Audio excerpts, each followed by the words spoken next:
തദ്ദേശ തിരഞ്ഞെടുപ്പിൽ വോട്ടിംഗിനായുള്ള നടപടികൾക്ക് തുടക്കമായി. പോളിംഗ് സാമഗ്രികളുടെ വിതരണം ഇന്ന് രാവിലെ ആരംഭിച്ചു. മലപ്പുറം ബ്ലോക്കിന് കീഴിലെ തിരഞ്ഞെടുപ്പിന്റെ വോട്ടിംഗിനായുള്ള സാമഗ്രികൾ മലപ്പുറം ഗവൺമെന്റ് കോളേജിലാണ് വിതരണം നടത്തിയത്. 15 ബ്ലോക്ക് പഞ്ചായത്ത്, ജില്ലാ പഞ്ചായത്ത്, 12 മുനിസിപ്പാലിറ്റികൾ എന്നിവയുൾപ്പെടെയുള്ള ജില്ലയിലെ 122 തദ്ദേശ സ്ഥാപനങ്ങളിലെ മാറ്റിവെച്ചതുൾപ്പെടെ 2789 വാർഡുകളിലേക്കാണ് തെരഞ്ഞെടുപ്പ് നടക്കുന്നത്. 8381 സ്ഥാനാർത്ഥികളാണ് മത്സരരംഗത്തുള്ളത്.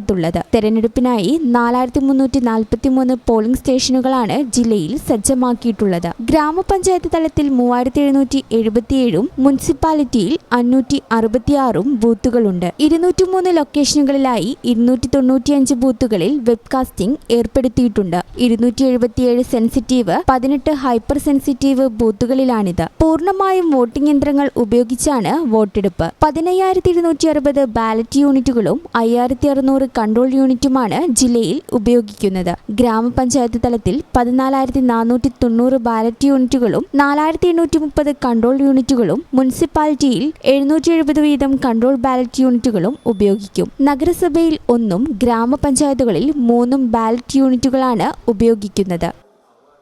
ഈ ചാനൽ ന്യൂസ് മലപ്പുറം. ഇടനെഞ്ചിലെ സ്വപ്നം മികച്ച ജോലിയാണെങ്കിൽ ഇനി ചിറകു വിരിച്ചു പറക്കാം. Empire College of Science. Empire College of Science, Moondal, Kuttipuram, Malappuram.